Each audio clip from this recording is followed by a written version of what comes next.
මේ ශ්‍රී ලංකා ගුවන් විදුලි සංස්ථාවයි. ජාතියේ සංනිවේදකයා විශ්වාසය සමග පෙරට.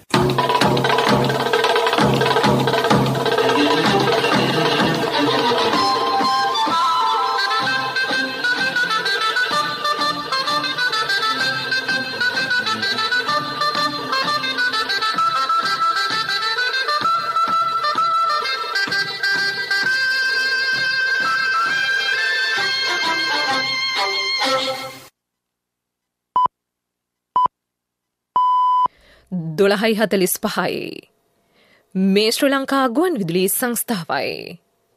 මෙන්න ප්‍රවෘත්ති සංස්කරණය ඉනෝකාබ්‍රෝහිය ප්‍රකාශය ඉනූෂා වීබැද්ද. අපොස උසස් පෙළ විභාගය දිවෙන පුරා මධ්‍යස්ථානවලදී ඉතා සාර්ථකව පැවැත්වේ. සෞඛ්‍ය වෘත්තීය සමිති වැඩවර්ජනය හේතුවෙන් රෝහල් කටයුතුවලට බාධා. වෙළඳපොලේ සහල් මිල පාලනයට මියන්මාරයෙන් සහල් මෙට්‍රික් ටොන් ලක්ෂයක්. මිහිඳු නිවහන ව්‍යාපෘති යටතේ නිවහස 2000ක් ඉදිකිරීම පුත්තලම දිස්ත්‍රික්කයෙන් නැරඹේ. දිරාපත් නොවන ලන්ෂීට් භාවිතය ඉදිරි මාස 3 ඇතුළත සම්පූර්ණයෙන් තහනම්. ඉකුත් වසරේ මත්ස්‍ය අපනයනයෙන් රුපියල් බිලියන 57ක ආදායමක්. අන්තවාදීන්ට උපකාර කළේ යයි චෝදනා ලැබ සිටි හිජාස් හිස්බුල්ලාට ඇප. කජ්ජතිව් ශාන්ත අන්තෝනි දේවස්ථානයේ වාර්ෂික මංගල්‍යයට සහභාගී වීමේ අවස්ථාව ඉන්දීය බැතිමතුන්ට. දෛනික බූස්ටර් එන්නත් මාත්‍රා සංඛ්‍යාව මිලියනයක් දක්වා වැඩි කරන ලෙස ජපාන අග්‍රාමාත්‍යවරයාගෙන් එරට සෞඛ්‍යංශවලට උපදෙස්. නැෂනල් සුපර් ලීග් සීමිත පන්දුවාර ක්‍රිකට් තරඟාවලියේ තවත් තරඟ දෙකක් දැන් පැවැත්වේ. 2021 අපොස උසස් පෙළ විභාගය අද පෙරවරුවේ ආරම්භ විය. දිවෙන පුරා මධ්‍යස්ථාන 2438කදී ලබන මාස 5 වෙනිදා දක්වා විභාගය පැවැත්වේ. පෙනී සිටින අපේක්ෂකයන් සංඛ්‍යාව 3,45,242කි. කොවිඩ් ආසාදිත අයදුම්කරුවන් සඳහා රෝහල් 29කදී විශේෂ විභාග මධ්‍යස්ථාන පිහිටුවා තිබේ. කොවිඩ් ආසාදිතව අයදුම්කරුවෝ 139 දෙනෙක් රෝහල්ගතව උසස් පෙළ විභාගයට පෙනී සිටිති. මේ දක්වා කිසිදු විභාග මධ්‍යස්ථානයකින් ගැටලුවක් වාර්තා නොවූ බවත් ඉතා සාර්ථකව විභාගයේ පැවැත්වෙන බවත් විභාග කොමසාරිස් ජෙනරාල් LMD ධර්මසේන මහතා ජාතික ගුවන් විදුලියට පැවසීය. අපොස උසස් පෙළ විභාගය 2021කට නියමිතව තිබුණු විභාගය අද ඉඳලා ආරම්භ කරා. පළාත් අධ්‍යක්ෂවරුන්ගේ ලැබෙන තොරතුරු අනුව සියලුම විභාග මධ්‍යස්ථාන ඉතා හොඳින් ක්‍රියාත්මක වෙනවා. සුවිශේෂී ගැටලුකාරී තත්ත්වයන් පැමිණ නැහැ. විශේෂයෙන් කොවිඩ් මධ්‍යස්ථාන රෝහල් කරාත් දරුවෝ ඇවිල්ලා රෝහල්ගත වෙලා විභාගයට පිළිතුරු ලියන බව අපිට තොරතුරු ලැබිලා තිනවා. සමාජ සංඛ්‍යාව 139යි. 139ක් ඉන්න රෝගීන් කොවිඩ් රෝගීන් ඒ අය විභාගයට මුහුණ දෙන්නේ අදාළ රෝහල් වල. ඒ වගේම සැකසහිත නැත්නම් අපි කියනවා නිරෝධායනය වන සහ ආශ්‍රිතේ සඳහා ක්‍රියාත්මක මධ්‍යස්ථානක් සක්‍රිය වෙලා තිනවා හුඟක් තැන්වල. ඒ විශේෂ කාමරවලට දරුවෝ ඇවිල්ලා ඉන්නවා. ඒ අයටත් නියමිත වෙලාවට තමන්ගේ විභාග මධ්‍යස්ථානයෙම විභාගයට පෙනී ඉන්නේ.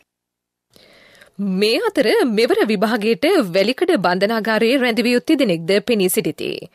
වයස අවුරුදු 43ක හා 46ක රැඳවියන් දෙදෙනෙකු සහ අවුරුදු 38ක LTTE විශේෂ ගණයේ රැඳවියෙකු විභාගයට පෙනී සිටින බව බන්ධනාගාර කොමසාරිස් මාධ්‍ය ප්‍රකාශක චන්දන ඒකනායක මහතා ජාතික ගුවන් විදුලියට පැවසීය. නව මැගසින් බන්ධනාගාරයේ පිහිටුවා ඇති විභාග මධ්‍යස්ථානයේදී එම පිරිස විභාගය සඳහා පෙනී සිටිති. විවිධ චෝදනාවලට ලක් වී බන්ධනාගාරගතව සිටින රැඳවියන් සහ පුනරුත්ථාපනය වන රැඳවියන් උසස් අධ්‍යාපනයට යොමු කරමින් යහපත් පුරවැසියන් ලෙස සමාජගත කිරීම බන්ධනාගාර දෙපාර්තමේන්තුවේ ප්‍රධාන අරමුණයි.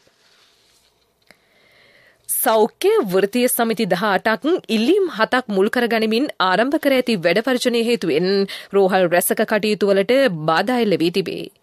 රිශ්වේ ආර්යා ළමා රෝහල අපේක්ෂා රෝහල ඇතුළු රෝහල් ඒ අතර වෙයි.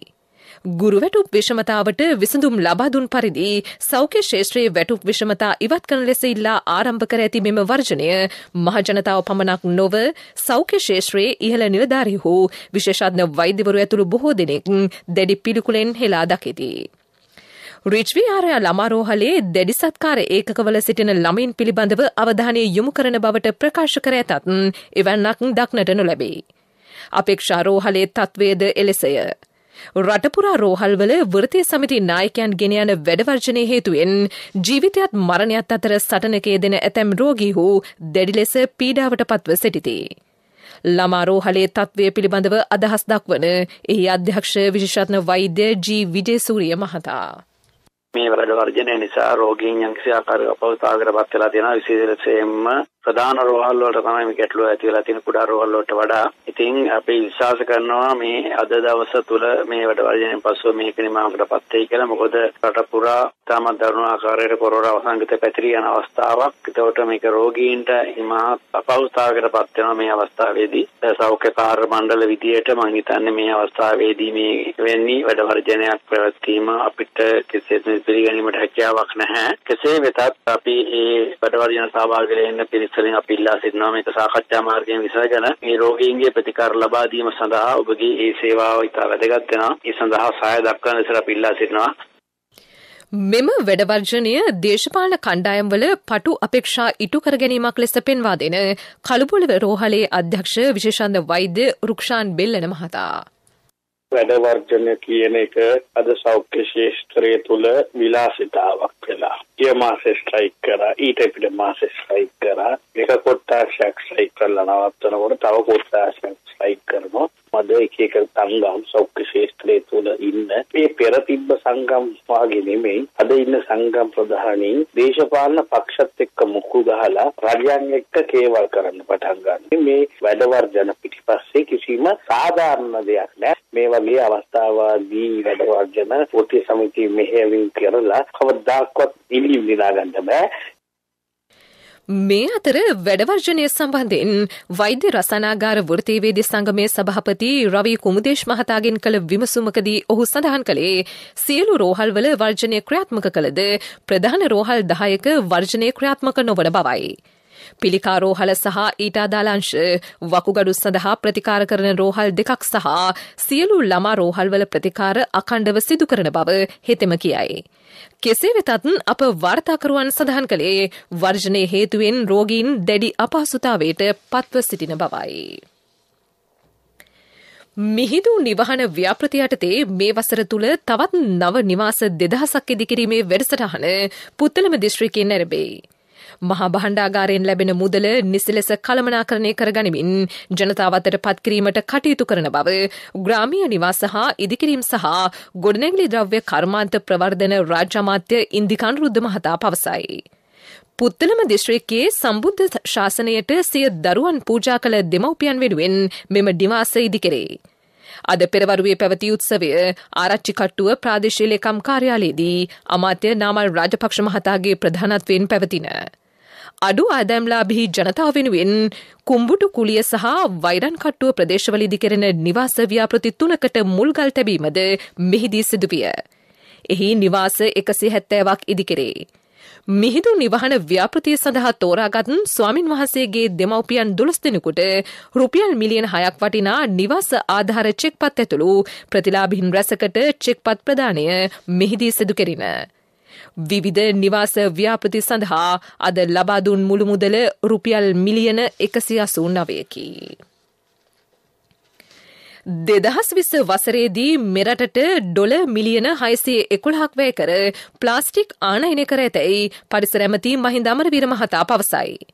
එක්සත් ජාතීන්ගේ කොම්රෙඩ් දත්ත පද්ධතිය මගින් මෙම කරුණු හෙළිදරව් කර තිබේ. පරිසර වේදීන් පිරිසක් සමග පසුගියදා පැවති සාකච්ඡාවකදී ඇමතිවරයා මෙම කරුණු හෙළි කළේය. පරිසරයට පොලිතීන් හා ප්ලාස්ටික් මගින් විශාල හානියක් එල්ල වෙයි. වාර්ෂිකව ප්ලාස්ටික් ටොන් ලක්ෂ 3ක් පමණ ආනයනය කෙරේ. ඉන් ප්‍රතිචක්‍රීකරණය කරනු ලබන්නේ 7.1% පමණි. ඉතිරි 92.9% පරිසරයට අවිධිමත් ලෙස බැහැර කෙරේ. ඒවා ගිනි තබා විනාශ කිරීම හේතුවෙන් විශාල වායු දූෂණයක් සිදුවන බවද අමාත්‍යවරයා පෙන්වා දෙයි. මේ වන විට එක්වරක් පමණක් භාවිත කළ හැකි සැෂේ පැකට් තහනම 100%කින් සාර්ථක වී තිබේ.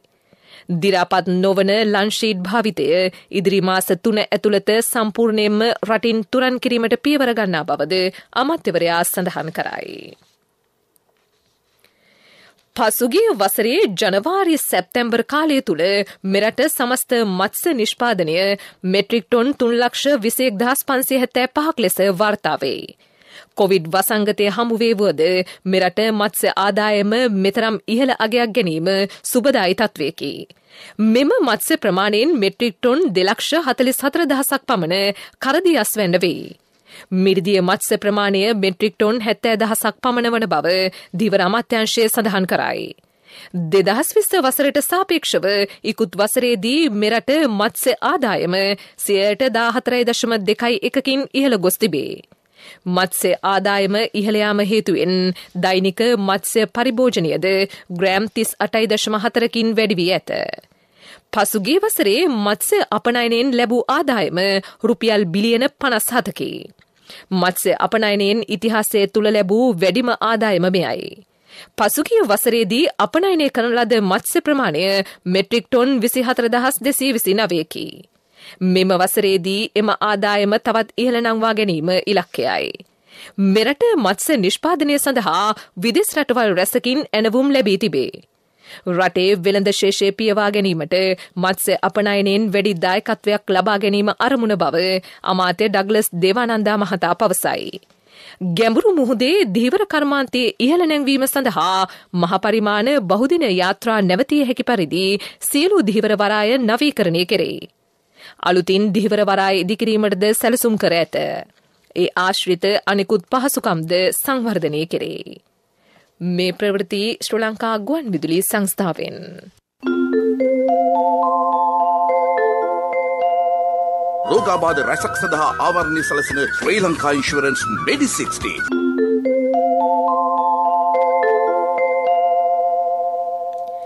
මද්‍රසා පාසලක් පවත්වාගෙන යමින් එහි දේශන පවත්වා අන්තවාදී ත්‍රස්තවාදීන්ට උදව් උපකාර සහ අනුබල දුන්නේ යයි චෝදනා ලැබ ත්‍රස්ත විමර්ශන කොට්ටාසේ අත්අඩංගුවේ පසු වූ හිජාස් හිස්බුල්ලා මහතාට අභියාචනාධිකරණය අද ඇප ලබා දුන්නේය. ඔහුට එරෙහි නඩුව හලාවත මහේස්ත්‍රාත් අධිකරණයේදී පැවැත්වේ. ඔහු ඉදිරිපත් කළ ඇප ඉල්ලීමක් සලකා බලා අභියාචනාධිකරණය මෙම නියෝගය ලබා දී ඇත. කච්චතිව්හි ශාන්ත අන්තෝනි දේවස්ථානයේ වාර්ෂික මංගල්‍යයට ඉන්දිය බැතිමතුන්ට සහභාගී විය හැකි බව ධීවර අමාත්‍ය ඩග්ලස් දේවානන්දා මහතා පවසයි. තමිල්නාඩුවේ ද්‍රවිඩ මුන්නේත්‍ර කලහම් පක්ෂයේ ජ්‍යෙෂ්ඨ සමාජිකයෙකු මේ සම්බන්ධයෙන් අමාත්‍යවරයා සමග සාකච්ඡා කර තිබේ. තමිල්නාඩු ප්‍රධාන අමාත්‍ය එම්.කේ. ස්ටාලින් මහතාගේ උපදෙස් පරිදි දුරකථනය ඔස්සේ එම සාකච්ඡා පැවති බව ධීවර අමාත්‍යාංශය සඳහන් කරයි. කච්චතිව් ශාන්තාන්තෝනි මුනිදුන්ගේ දේවස්ථානයේ වාර්ෂික මංගල්‍ය මාර්තු 11 සහ 12 දෙදින පැවැත්වේ. රට තුළ එළවලු ඇතුළු ආහාර හිඟයක් ඇතිවේ යයි විපක්ෂය ඇතුළු පිරිස් ජනතාව බියට පත් කිරීමට කටයුතු කළ බව දඹුල්ල නගරාධිපති ජාලිය ඕපාත මහතා පවසයි. එහෙත් එම ප්‍රකාශ මේ වන විට අසත්‍යයක් වී තිබේ. මේ වන විට ආර්ථික මධ්‍යස්ථාන වෙත විශාල වශයෙන් එළවලු තොග ලැබෙමින් පවතින බව ජාතික ගුවන්විදුලියේ 10/7 වැඩසටහනකට අද එක්වෙමින් ඔහු පැවසීය. විපක්ෂය පසුගිය කාලයේ උද්ඝෝෂණ සංවිධානය කරමින් අසත්‍ය ප්‍රචාර ගෙන ගියද අර්බුද හමුවේ වුවද ගොවි ජනතාව සිය සාර්ථක වගා තුලින් වැඩි අස්වැන්නක් ලබා ගනිමින් සිටින බව ඒ මහතා සඳහන් කරයි. මේ වන විට එළවලු මිල ගණන්ද පහළ ගොස් තිබේ. මහරගම නාවින්න ඉසිපතනාරාම විහාරස්ථානයේ ධාතු මන්දිරය සහ අභිනව දෙමහල් සංඝාරාමය විවෘත කිරීම ලබන බදාදා පෙරවරුවේ සිදු කෙරේ. කොළඹ දිසාව සහිත ඌව පළාතේ ප්‍රධාන සංඝනායක පූජ්‍ය මහරගම නන්ද නායක ස්වාමීන් වහන්සේගේ 68 වන ජන්මදිනය වෙනුවෙන් මීට අදාළ පින්කම පැවැත්වේ. මල්වතු අස්ගිරි උබේ මහවිහාර අනුනායක ස්වාමින් වහන්සේ ඇතුළු ත්‍රිනිකායික මහා නාහිමිවරු මෙම පින්කමට සහභාගී වෙති. මීළඟට ප්‍රමුඛ පුවත. හැටින් පටන් ගන්න සෞඛ්‍ය රක්ෂණය ශ්‍රී ලංකා ඉන්ෂුරන්ස් මෙඩි 60 දේශාරක්ෂකයා වෙතින් ජ්‍යෙෂ්ඨ පුරවැසියන් වෙනුවෙන් පිදෙන සෞඛ්‍ය රක්ෂණය අවුරුදු 60න් ඉහළ වැඩිහිටියන් සඳහා විශේෂයෙන් සැලසුම් කර ඇති මෙම රක්ෂණාවරණය ලබා ගැනීමේදී කිසිදු වෛද්‍ය පරීක්ෂණයකට පෙනී සිටීමට අවශ්‍ය නොවේ. රෝගාබාධ රැසක් සඳහා ආවරණය සැලසෙන ශ්‍රී ලංකා ඉන්ෂුරන්ස් මෙඩි 60 ශ්‍රී ලංකා ඉන්ෂුරන්ස් වෙතින්ම පමණයි. අමතන්න 0112 357 357. ප්‍රමුඛ පුවත ඔබ වෙත ගෙනෙන්නේ සෑම ගෙදරකම සිටිය යුතු වෙද මහත්මයා සිද්ධාලේක. මියන්මාරයෙන් සුදු සහල් මෙට්‍රික් ටොන් ලක්ෂයක් ආනයනය කිරීමට වෙළඳ අමාත්‍යාංශය තීරණය කරයි. වෙළඳපොලේ සහල් මිල ඉහළ යාම පාලනය කිරීම මෙහි අරමුණයි. සහල් මෙට්‍රික් ටොන් එකක් ඇමරිකානු ඩොල 445 බැගින් රාජ්‍ය වාණිජ විවිධ නීතිගත සංස්ථාව ඔස්සේ ආනයනය කිරීමට සැලසුම් කර ඇත. සහල් තොග ආනයනය සඳහා අවශ්‍ය විදේශ විනිමය මහජන බැංකුව වෙත නිකුත් කරන්නයි වෙළඳ අමාත්‍යාංශය මහ බැංකුවෙන් ඉල්ලීමක් කර තිබේ. ප්‍රමුඛතම පුවත ඔබ වෙත ගෙන ආවේ සිද්ධාලේප ලක්වියාව. ශක්තියේ හඬ අවධානය පිණිසයි. නුවරඑළියට පැමිණෙන ඇතැම් දෙස් විදෙස් සංචාරකයන් සෞඛ්‍ය මාර්ගෝපදේශ නොතකා ක්‍රියා කරන බව නුවරඑළිය ලියාපදිංචි සංචාරක නිකේතන හිමියන්ගේ සංගමය චෝදනා කරයි. බොහෝ සංචාරක නිකේතනවල නිසේ සෞඛ්‍ය ආරක්ෂිත ක්‍රමවේද අනුගමනය කළද සංචාරකයෝ ඒ කෙරෙහි අවධානය යොමු නොකරති. මෙය සෑම පුද්ගලයෙකුගේම සෞඛ්‍ය ආරක්ෂාවට තර්ජනයකි. මේ පිළිබඳව සෞඛ්‍යංශ ඇතුළු අදාළ බලධාරීන්ගේ අවධානය යොමු විය යුතු බව එම සංගමේ සභාපති මහින්ද දොඩම්පේ ගමගේ මහතා පවසයි. විදෙස් පුවත්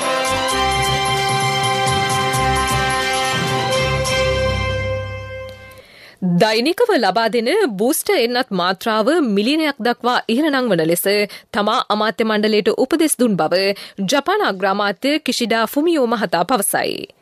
ඔහු එරට පාර්ලිමේන්තුවේ පහළ මන්ත්‍රණ මණ්ඩලයේ අයවැය කමිටු රැස්වීමට අද පෙරවරුවේ එක්වෙමින් මේ බව කීවේය. අග්‍රාමාත්‍යවරයා එහිදී වැඩිදුරටත් සඳහන් කළේ ඔමික්‍රොන් ප්‍රභේදයෙන් වැළකීම සඳහා තුන්වෙනි එන්නත් මාත්‍රාව ලබා ගැනීම ඉතා වැදගත් වන බවයි. කොවිඩ් හේතුවෙන් පනවා ඇති සීමාවලට එරෙහිව සතියකට අධික කාලයක් පවතින ට්‍රක් රථ රේදුරන්ගේ විරෝධතා හේතුවෙන් කැනඩාවේ ඔටාවා අගනුවරට හදිසි තත්ත්වයක් ප්‍රකාශයට පත් කෙරේ. නගරාධිපති ජිම් වොට්සන් මහතා සඳහන් කළේ නගරය සම්පූර්ණයෙන්ම පාලනයෙන් බැහැර වී ඇති බවයි. උද්ඝෝෂණයේ යෙදෙන පිරිස් වැඩි බැවින් පොලිසියට එය පාලනය කළ නොහැකි බවද හෙතෙම පෙන්වා දෙයි. බෙම විරෝධතා නගර වැසියන්ගේ ආරක්ෂාවට තර්ජනයක් එල්ල වී ඇතැයිද හෙතෙම කියයි. කොවිඩ් වලට එරෙහිව ට්‍රක් රථ රියදුරන් එන්නත් කරණයට ලක්විය යුතු බවට එරට රජය පසුගියදා ප්‍රකාශ කළේය. ඉකුත් සෙනසුරාදා මැඩගස්කරයට බලපෑ ඡණ්ඩ මාරුතෙන් පුද්ගලයෝ 10 දෙනෙක් ජීවිතක්ෂයට පත් වූහ. තවත් 50,000කට අධික පිරිසක් අවතැන්ව සිටිති. සති දෙකක් ඇතුළත එරටට බලපෑ දෙවැනි ප්‍රබල සුළි කුණාටුව මෙයයි. විරලබඩ ගම්මාන රැසක් සම්පූර්ණයෙන්ම විනාශ වී තිබේ. සුළි කුණාටුව මේ වන විට දුර්වල වී රටින් බැහැරට හමා යමින් පවතින බව එරට කාලගුණාංශ පවසයි. ප්‍රදේශ රැසකට විදුලිය ඇන හිට ඇති අතර ජල සැපයුමටද බාධා පැමිණ ඇත. තිරසර සංවර්ධනයක පුවත් සම්පින්ඩනය සංවර්ධන පුවත්. පොල්ගසට වැළඳෙන රෝග සහ කෘමි උදුරු දුරලමින් ඔබේ අතමිට සරු කරගෙන ජාතික ආර්ථිකය සවිමත් කිරීමට දැන් ඔබටත් අවස්ථාව. උවදුරු වළකා ගැනීම සහ පොල්වගාව පිළිබඳ තාක්ෂණික සහාය සඳහා විමසන්න 1928 උවදුරු දුරු කරගන්න ආදායම වැඩි කරගන්න මේ ඔක්කොම පොල් අකුරෙන් ලියාගන්න. පොල් පර්යේෂණ ආයතනයේ පණිවිඩයක්. දෙස් විදෙස් සංචාරකයන්ගේ සුව පහසුව පිණිස දිවන තිස්සමහාරාම මහසෙන්පුර උපනගරයේ සංවර්ධනය මේ වන විට සිදු කෙරේ. තිස්සමහාරාම මහසෙන්පුර උපනගර සංවර්ධන සැලසුමට ඇස්තමේන්තුගත මුදල රුපියල් මිලියන 55කි. මෙම උපනගරය සංවර්ධනය කිරීම මගින් මහේස්ත්‍රාත් අධිකරණ කටයුතු සඳහා පැමිණෙන ජනතාවට පහසුකම් සැලසේ. නීතිඥවරුන් 20 දිනකට කාර්යාලය ඉදිකිරීම, රථගාලක් හා සනීපාරක්ෂක පහසුකම් වැඩි දියුණු කිරීම, හෙළ බොජුන්හලක් ඉදිකිරීම ඇතුළු සංවර්ධන කටයුතු සිදු කෙරෙන බව තිස්සමහාරාම ප්‍රාදේශීය සභාවේ සභාපති WG උපුල් මහතා සඳහන් කරයි. පෙරසර සංවර්ධනයක පුවත් සම්පින්ඩනය සංවර්ධන පුවත්. පොල්ගසට වැළඳෙන රෝග සහ කෘමි උදුරු දුරලමින් ඔබේ අතමිට සරු කරගෙන ජාතික ආර්ථිකය සවිමත් කිරීමට දැන් ඔබටත් අවස්ථාව. උවදුරු වළකා ගැනීම සහ පොල්වගාව පිළිබඳ තාක්ෂණික සහාය සඳහා විමසන්න 1928 උවදුරු දුරු කරගන්න ආදායම වැඩි කරගන්න මේ ඔක්කොම පොල් අකුරෙන් ලියා ගන්න. පොල් පර්යේෂණ ආයතනයේ පණිවිඩයක්. ක්‍රීඩා පුවත් ඔබ වෙත ගෙන එන්නේ සම්පත් බැංකුව හෙට දින එළිය කරයි. නැෂනල් සුපර් ලීග් සීමිත පන්දුවාර ක්‍රිකට් තරඟාවලියේ තවත් තරඟ දෙකක් දැන් පැවැත්වේ. කොළඹ සහ දඹුල්ල කණ්ඩායම අතර තරඟය මහනුවර පල්ලේ කැලේ ක්‍රීඩාංගණයේදී අද පෙරවරුවේ ආරම්භ විය. කාසී වාසී දිනු දඹුල්ල කණ්ඩායමේ ඇරයුමින් මුලින් පන්දුවට පහර දෙන කොළඹ කණ්ඩායම මීට ස්වල්ප වේලාවකට පෙර පන්දුවාර 40ක් අවසානයේ කඩලු 3ක් දැවී ලකුණු 217ක් ලබා සිටියේය. කොළඹ කණ්ඩායමේ සිතාර ගිම්හන් ලකුණු 110ක් රැස් කිරීමට සමත් විය. යාපනය සහ මහනුවර කණ්ඩායම් අතර තරඟය දඹුල්ල ජාත්‍යන්තර ක්‍රිකට් ක්‍රීඩාංගණයේදී දැන් පැවැත්වේ. පන්දුවට පහර දෙන මහනුවර කණ්ඩායම පන්දුවාර 3ක් අවසානයේ කිසිවෙකු නොදැවී ලකුණු 27ක් ලබා සිටියේය. කාසී වාසී දිනු මහනුවර කණ්ඩායමේ ඇරයුමින් පන්දුවට පහර දුන් යාපනය කණ්ඩායමේ සියලු දෙනා දැවී ලකුණු 109ක් රැස් කළේය. ව්‍යාපාරික පුවත් ඔබ වෙත ගෙන එන්නේ NSB සල්ලි එහෙන් තෑගි මෙහෙන් ස්වර්ණ ජයන්ති වාසනා ජයග්‍රාහකයා ඔබද. වසර 80ක ඉතිහාසයකට හිමිකම් කියන ස්වදේශීය කර්මාන්ත ආයතනය වැඩිහිටි සහ ලදරු නිෂ්පාදන මෙන්ම එහි බොඩි වොෂ් සහ ශවර් ජෙල් නිෂ්පාදන කාණ්ඩය එක්සත් රාජධානියේ නිර්මාංශ සංගමේ සහතිකකරණය හිමි කරගනී. ඒ අනුව සමාගමේ නිෂ්පාදන රැසකට එම සංගමයේ 100% නිර්මාංශ අනුමැතිය නිල වශයෙන් ලබාගෙන ඇති බව ස්වදේශී කර්මාන්ත ආයතනය නිවේදනය කරයි. ස්වදේශී කොහොඹ හර්බල්, ස්වදේශී කොහොඹ ක්ලියර් සබන්, ස්වදේශී කොහොඹ බොඩිවොෂ් නිෂ්පාදන, රාණි සඳුන්, Rani gel bar, Rani shower cream නිෂ්පාදන සහ ස්වදේශී කොහොඹ බේබි සමන්ද දවටනවලද එක්සත් රාජධානියේ නිර්මාංශ සංගමේ අනුමැතිය ලද වෙළඳ සලකුණ සටහන් කර තිබේ. ව්‍යාපාරික පුවත් ඔබ වෙත ගෙනාවේ NSB සල්ලි එහෙන් තෑගි මෙහෙන් ස්වර්ණ ජයන්ති වාසනා ජයග්‍රාහකයා ඔබද. NSB ස්වර්ණ ජයන්තිය වෙනුවෙන් සුපිරි ජයග්‍රාහකයාට රන් පවුන් 50ක්, දෙවැනි ජයග්‍රාහකින් 10 දෙනාට ස්කූටර්, දෙවැනි ජයග්‍රාහකින් 10 දෙනාට iPhone, සිව්වැනි ජයග්‍රාහකින් 29 දෙනාට මවුන්ටන් බයික්. 2021 ඔක්තෝබර් 1 වෙනිදා සිට 2022 දෙසැම්බර් 31 දක්වා NSB U Trust තරහ අවමේ වරකට ඇමරිකානු ඩොලර් 100ක් හෝ ඊට සමාන ඕනෑම විදේශ මුදලක් 3 වතාවක් එවන්න. ආර්ථික පුවත් ආවරණය ඔබේ ඕනම අවශ්‍යතාවයකට සුදුසු මූල්‍ය විසඳුම් දෙන එන අය දියුණු වෙන අය එන LOLC සමූහය එන්න දියුණු වෙන්න. කොමර්ෂල් බැංකුවේ විශාලතම විදේශීය බැංකු මෙහෙයුම වන බංග්ලාදේශ කොමර්ෂල් බැංකුව 2021 වසර අවසන් වන විට බංග්ලාදේශයේ වඩාත්ම තිරසර බැංකුව ලෙස සම්මානයට ලක්ව තිබේ.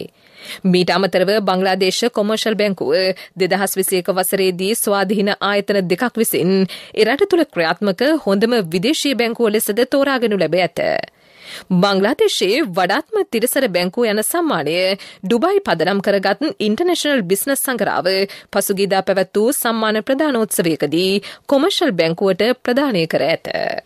යුතුකම් වගකීම් එක්ක සල්ලි ඉතුරු කරන්න ලේසි නෑ. ඔබේ ස්ථාවර තැන්පතෝට ආකර්ශනීය පොලියක් හා ආරක්ෂාවක් දෙන්න අපි පොරොන්දු වෙන්නේ ඒකයි. LOLC Finance ස්ථාවර තැන්පතු ඉතිරිය උතුරන්න. 2001 දෙසැම්බර් 13 වෙනි දින නීතිගත කරන ලද LOLC Finance PLC ICRA Lanka limited වෙතින් SLA ස්ථාවර ශ්‍රේණිය ලබා ඇත. 2011 අංක 42 දරන මුදල් ව්‍යාපාර පනත යටතේ ශ්‍රී ලංකා මහා බැංකුවේ මුදල් මණ්ඩලය වෙතින් බලපත්‍රලාභී මුදල් සමාගමකි.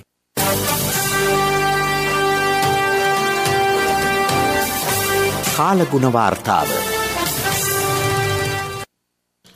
පවතින වියලි කාලගුණයේ යම් වෙනසක් අපේක්ෂා කෙරේ. ඒ අනුව ඉදිරි දින කිහිපය තුළ දිවයිනේ බොහෝ ප්‍රදේශවල වැසි බලාපොරොත්තු වන බව කාලගුණ විද්‍යා දෙපාර්තමේන්තුවේ කාලගුණ හා අනාවැකිකරණ අංශයේ අධ්‍යක්ෂ ශිරෝමණී ජයවර්ධන මහත්මිය පවසයි. මේ වන විට නැගෙනහිර ප්‍රදේශයේ කඩින් කඩ වැසි පවතී. හෙට සහ අනිද්දා වන විට මෙම තත්ත්වය දීපව්‍යාප්තව පැතිරීමට හැකියාව ඇතැයි ඇය සඳහන් කළාය. මේ අනුව නැගෙනහිර ඌව සහ උතුරු මැද පළාත්වල දවසේ ඕනෑම අවස්ථාවක වැසි බලාපොරොත්තු විය හැකිය. පැවති වියලි කාලගුණ තත්ත්වයේ ක්‍රමයෙන් වෙනස් වෙමින් පවතිනවා. දැනටත් නැගෙනහිර පළාතේ වැසි පටන්ගෙන තියෙනවා. ඉදිරි දින කිහිපෙදී අපි බලාපොරොත්තු වෙනවා ක්‍රමයෙන් මේ වැසි තත්ත්වය අනිත් ප්‍රදේශවලට ඇති වෙයි කියලා. විශේෂයෙන්ම බ්‍රහස්පතින්ද සිකුරාදා වගේ වෙනකොට හවස් කාලයේ දිවෙන බොහෝ ප්‍රදේශවල වැසි ඇතිවීමේ හැකියාව තියෙනවා. ඊට අමතරව නැගෙනහිර ඌව උතුරු මැද පළාත්වල වගේ දවසේ ඕනෑම වෙලාවක වැස්ස බලාපොරොත්තු වෙන්න පුළුවන්. ක්‍රමයෙන් මෙම වියලි කාලගුණ තත්ත්වයේ ඉදිරි සතිය තුළ අඩුවීමේ හැකියාව තියෙනවා. දැනට පවතින තත්ත්වය මත. ප්‍රවෘත්ති අවසන් කිරීමට පෙර යලි සිරස්තල. අපසු උසස් පෙළ විභාගයේ දිවෙනපුරා මධ්‍යස්ථානවලදී ඉතා සාර්ථකව පැවැත්වේ. සෞඛ්‍ය වෘත්තීය සමිති වැඩවර්ජනයේ හේතුවෙන් රෝහල් කටයුතුවලට බාධා. වෙළඳපොලේ සහල් මිල පාලනයට මියන්මාරයෙන් සහල් මෙට්‍රික් ටොන් ලක්ෂයක්. මිහිදු නිවහන ව්‍යාපෘති යටතේ නිවාස 2000ක් ඉදිකිරීම පුත්තලම දිස්ත්‍රික්කයෙන් ඇරඹේ. දිරාපත් නොවන ලන්ෂීට් භාවිතය ඉදිරි මාස 3 ඇතුළත සම්පූර්ණයෙන් තහනම්. ඉකුත් වසරේ මත්ස්‍ය අපනයනයෙන් රුපියල් බිලියන 57ක ආදායමක්. අන්තවාදීන්ට උපකාර කළේ යැයි චෝදනා ලැබ සිටි හිජාස් හිස්බුල්ලාට ඇප. කච්චතිව් ශාන්තාන්තෝනි දේවස්ථානයේ වාර්ෂික මංගල්‍යයට සහභාගී වීමේ අවස්ථාව ඉන්දිය බැතිමතුන්ට. දෛනික බූස්ට එන්නත් මාත්‍රා සංඛ්‍යාව මිලියනයක් දක්වා වැඩි කරන ලෙස ජපාන අග්‍රාමාත්‍යවරයාගෙන් එරට සෞඛ්‍යංශවලට උපදෙස්. නැෂනල් සුපර් ලීග් පන්දුවාර 2020 තරගාවලියේ තවත් තරඟ දෙකක් දැන් පැවැත්වේ. අපගේ මෙම ප්‍රවෘත්ති ප්‍රකාශයට www.slbc.lk වෙබ් අඩවිය ඔස්සේද සවන් දිය හැකියි. ප්‍රවෘත්තිමින් සමප්තයි මීළඟ ප්‍රධාන ප්‍රවෘත්ති ප්‍රකාශය සවස 6ට.